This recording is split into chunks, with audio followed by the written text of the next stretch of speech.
Welcome to LAB2LIFE, a record of Ghana's scientific progress. This podcast is an initiative of the College of Science KNUST and will be focused on scientists and researchers and the impact they are having on the country and the world as a whole. This is an initiative of the College of Science and is the very first of its kind in the country. We'll not only be focusing on researchers from KNUST, but also researchers in Ghana in general who have done great things for the world. Right. Our very first guest for this episode is Professor Leonard Amekudzi.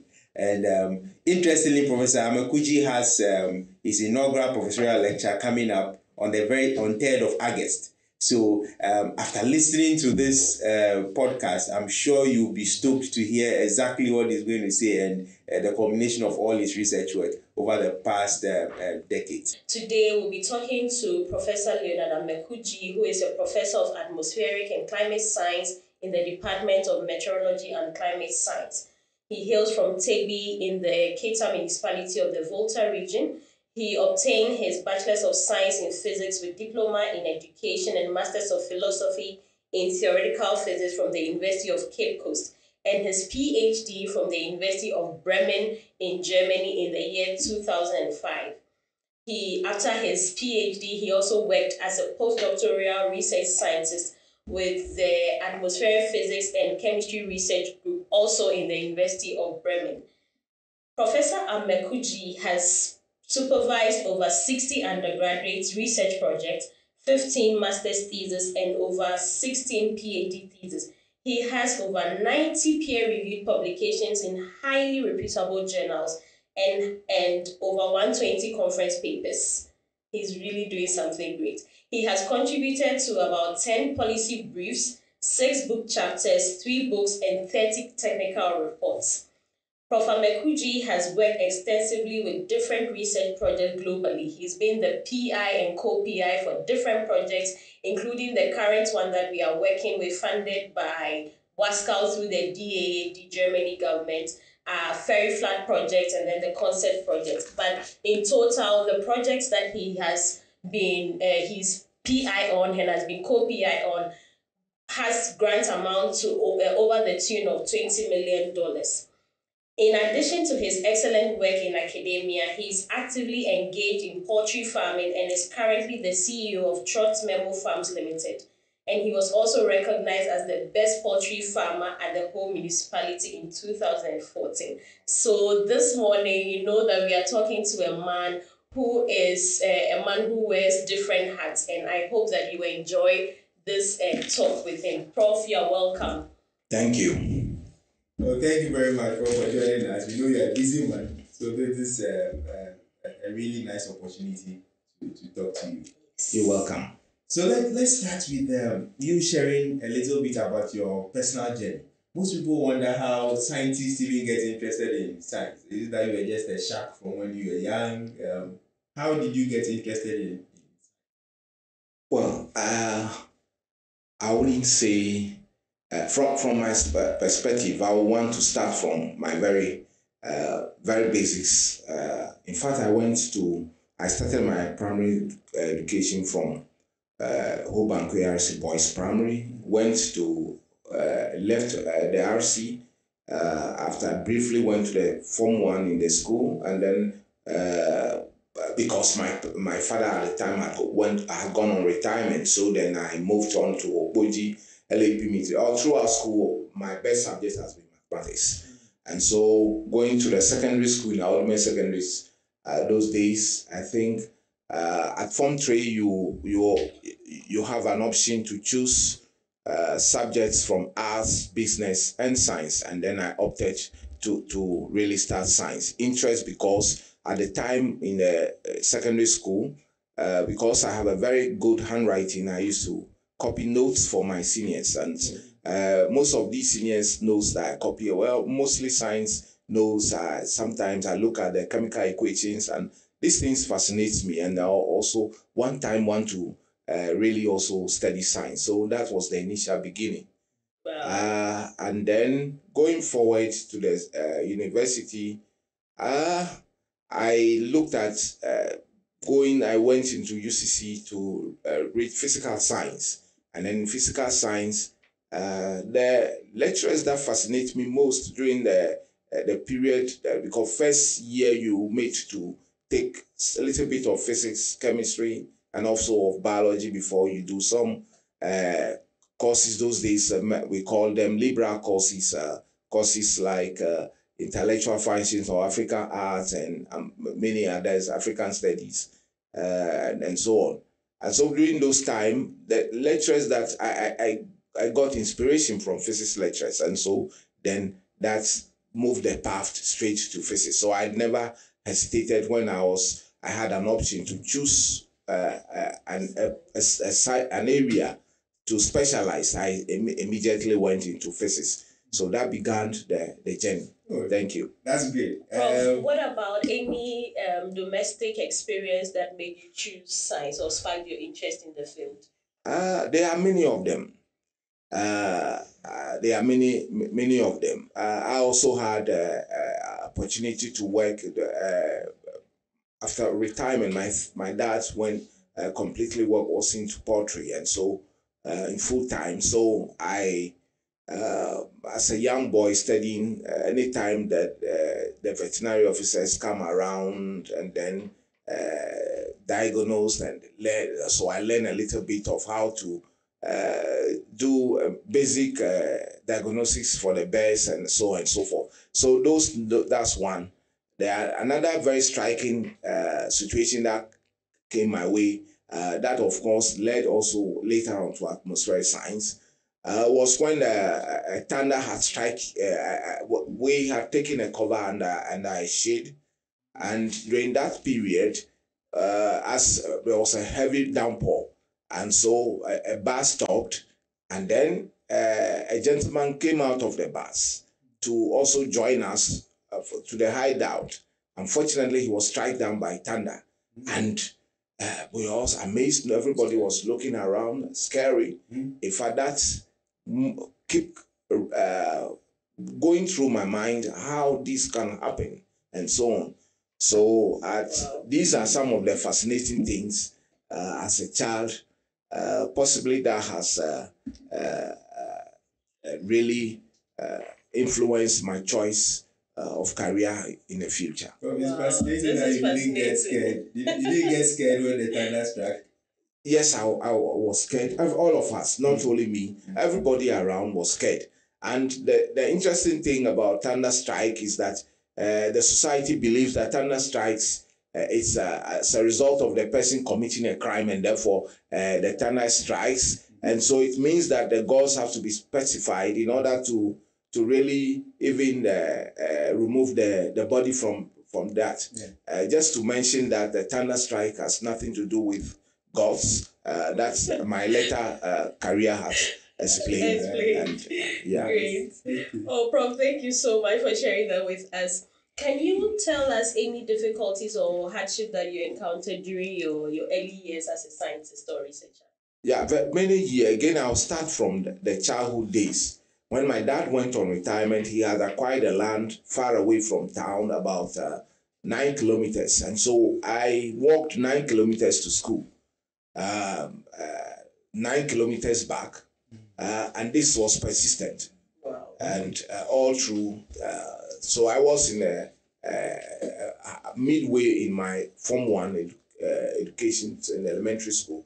So it made the remaining 3 other years that I walked all through. And of course, and also the other thing was that I lived in this community had completely no light. And so there's completely what is used there is a normal light, lantern. Aside lantern, we had a gas light, which occasionally, but the gas light usually gives a lot of heat. And so it's when the gas lights are put outside, and then you sit around to study. However, because it gives so much heat, you can't come close and etc. So those were itself challenge.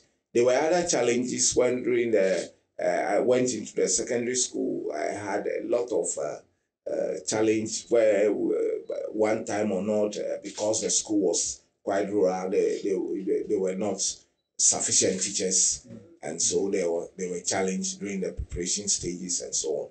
Another challenge I can talk about is the BSc project work.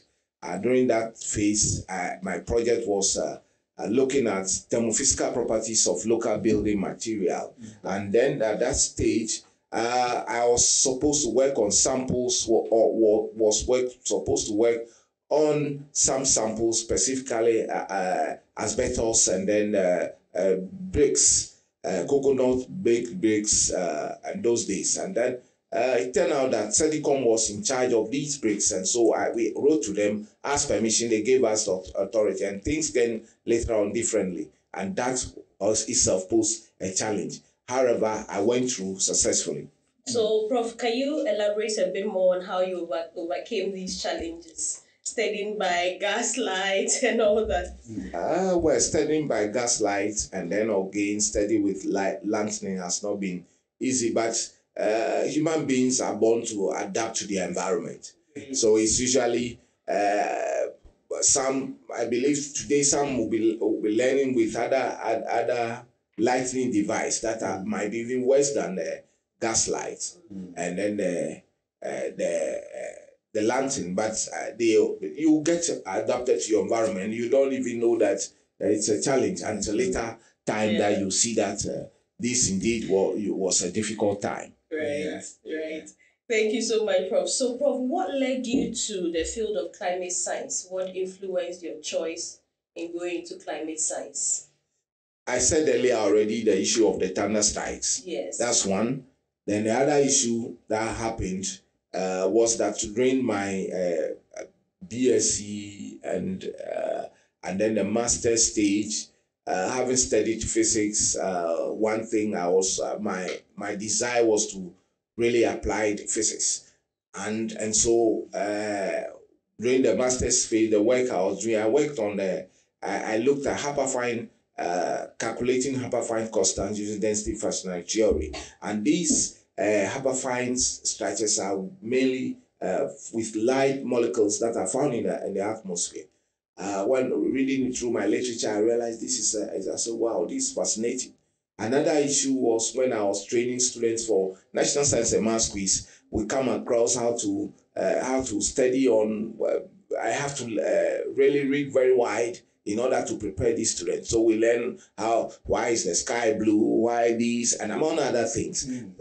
So my whole mind was just shifting to atmosphere during those time, and I just wanted to be in the atmosphere. Nice. And then when I got opportunity to do that, I really took that opportunity. Great. Yeah. So, Prof, it seems like you've picked a lot of inspiration from nature itself, things that have happened around you. Yes. Were there any specific individuals apart from the things around nature, like specific individuals who then inspired you or mentored you throughout your career? Yes, I would say one, my uncle, who was a librarian, that is late now, died only just last year.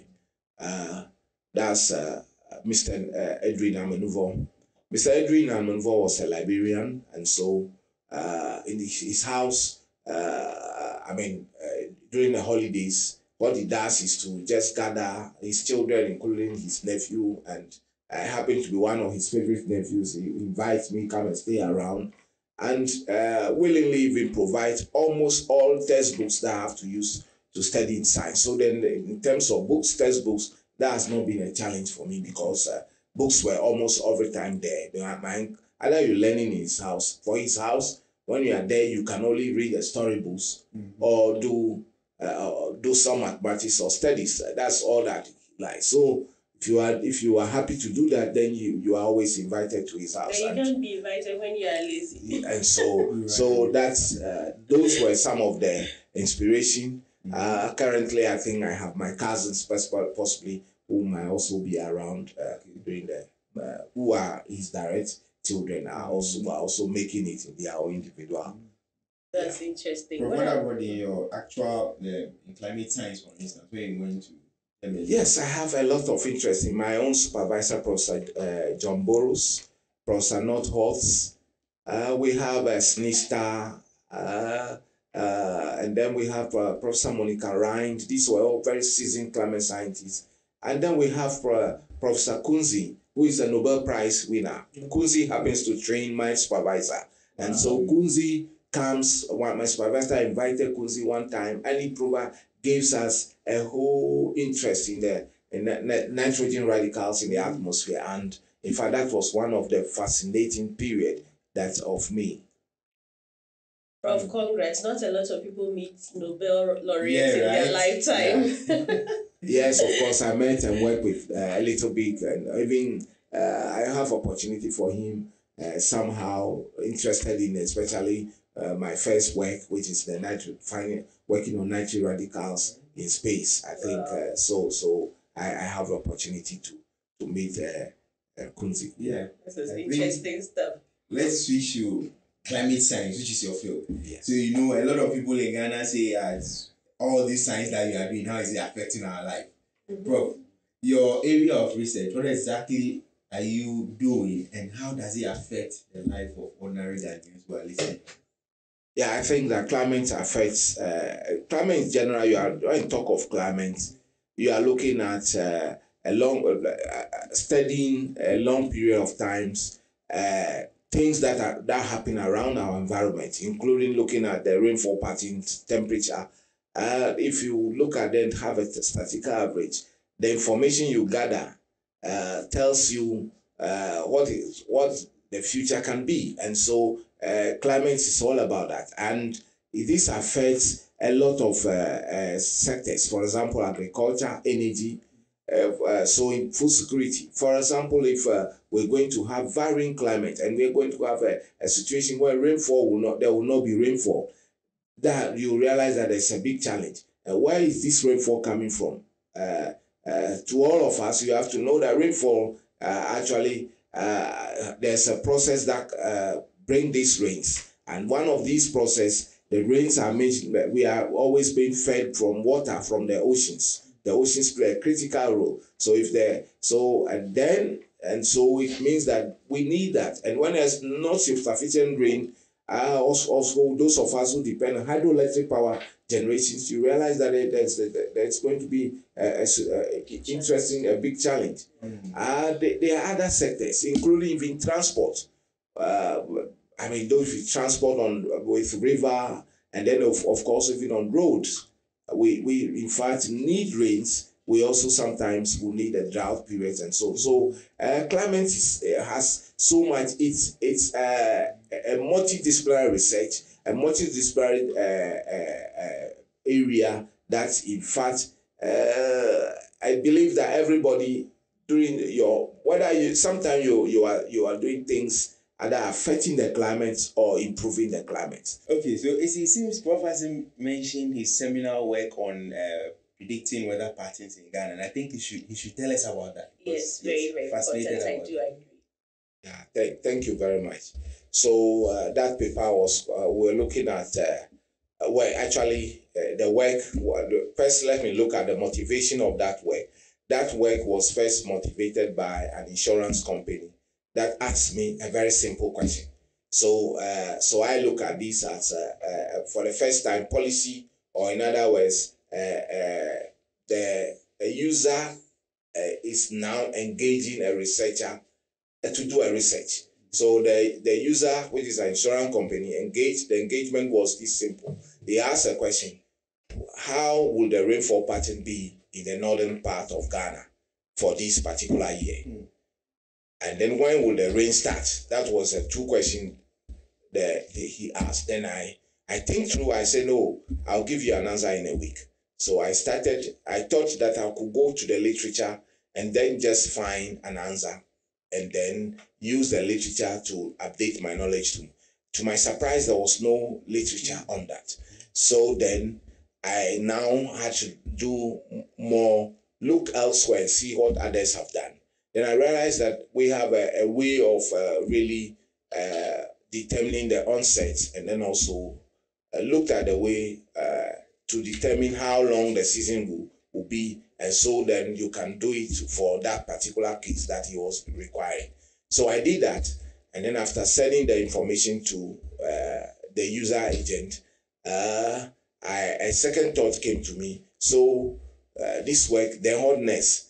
Then I told myself, well, this work I have to expand it, do it for the entire country, and then share this present and then share it in a journal paper.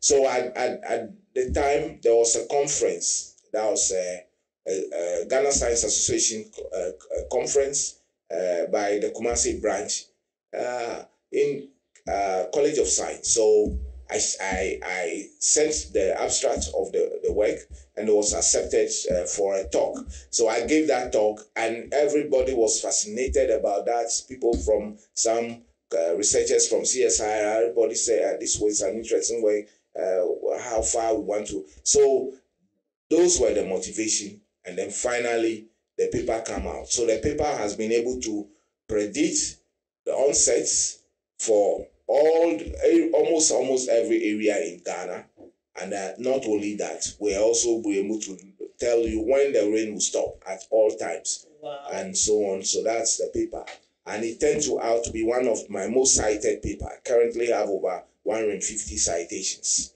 Wow. Prof, this is really interesting.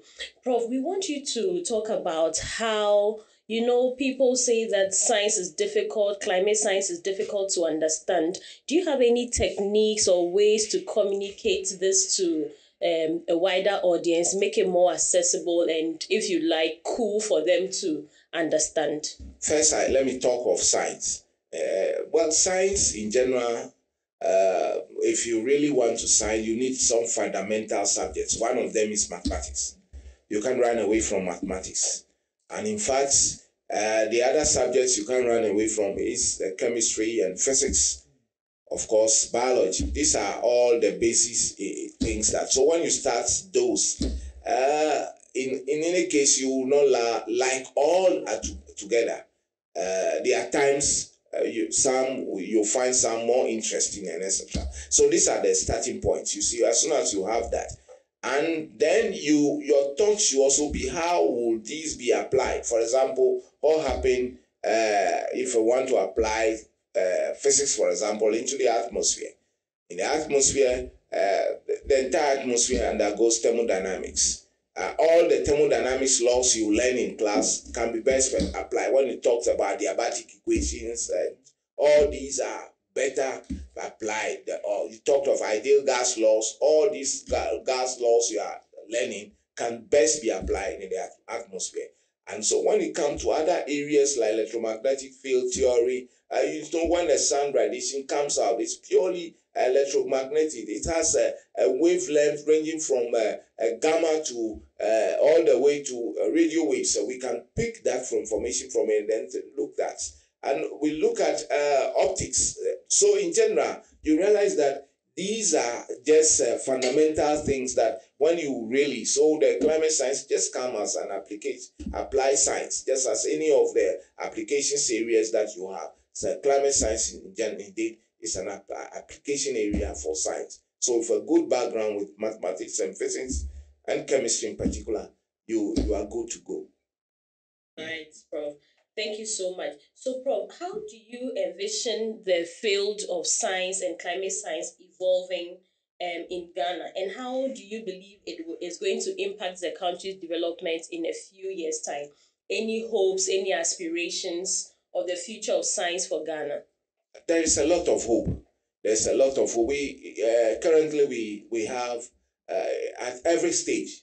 Currently, even if you look at almost all the governments, when they come, they are very much aware that for us to develop rapidly as a nation, we need to really engage in science.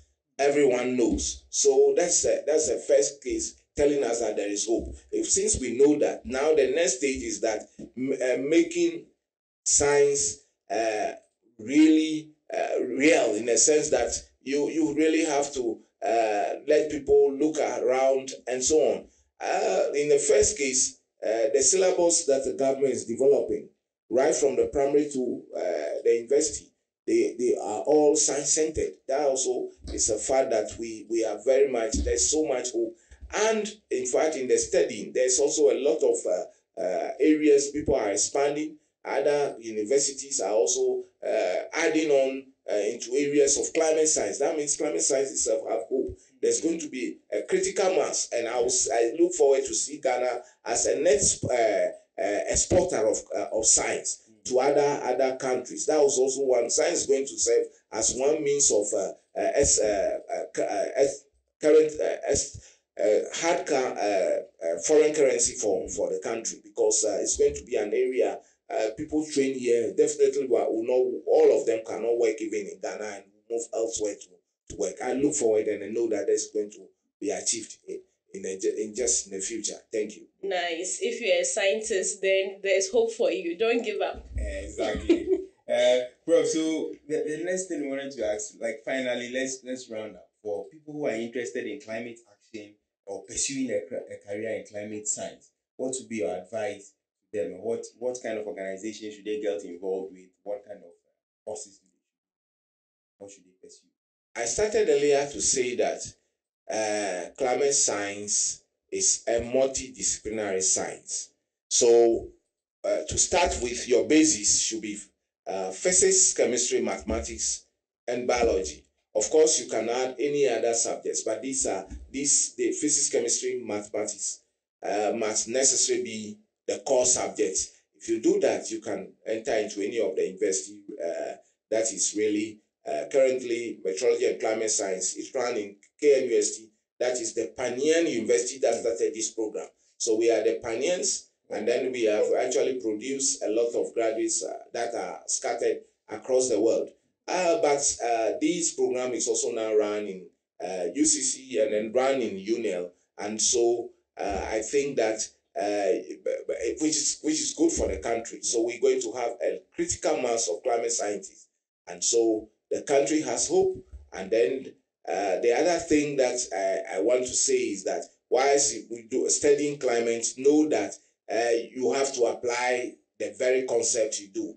What the climate has to do with ocean, has to do with the atmosphere, has to do with the earth surface, and all the biosphere, all things around the earth surface. These are things that constitute climate. So if you want to study climate, it's not necessarily going to the atmosphere alone, but there are other areas that you can go into. For example, into the ocean, which is one area where I know that we are currently lacking, because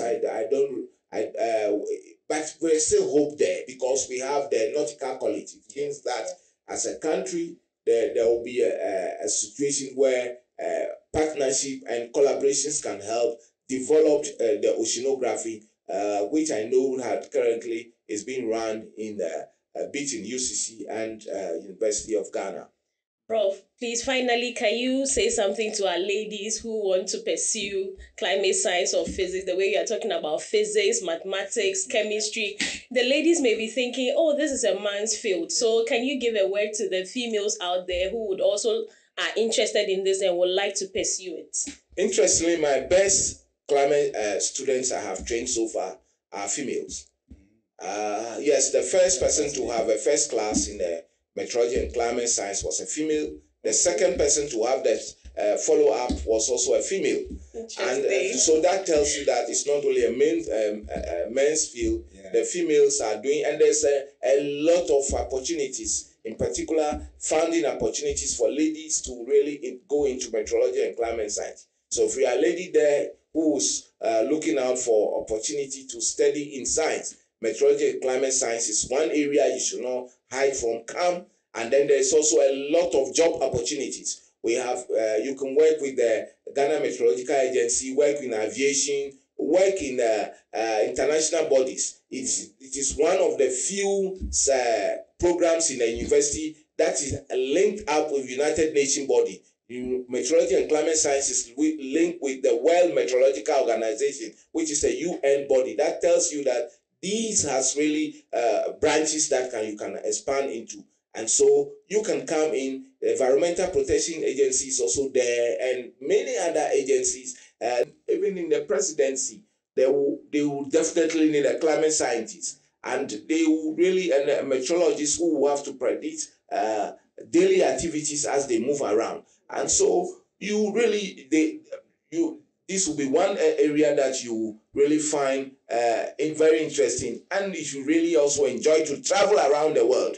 then know that this is a program that you should study. Thank you very much. That will interest a lot Wow, of thank our you. listeners, Thank I'm you, sure. Prof, so much. Thank you so much. So the females out there, that was your message from Prof. Come study climate science and you won't regret it. Cyril? Yeah, so this has been our very first episode of LAB2LIFE.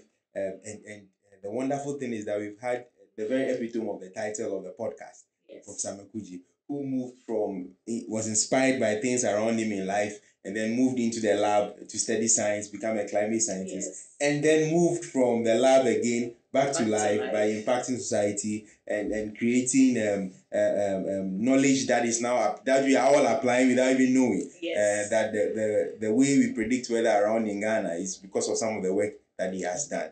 We have an excellent lineup of speakers who will be coming after this.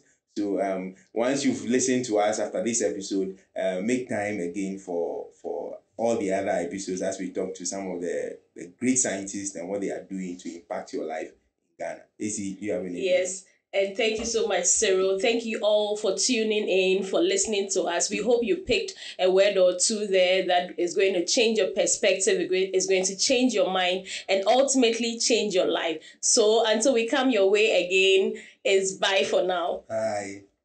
Bye.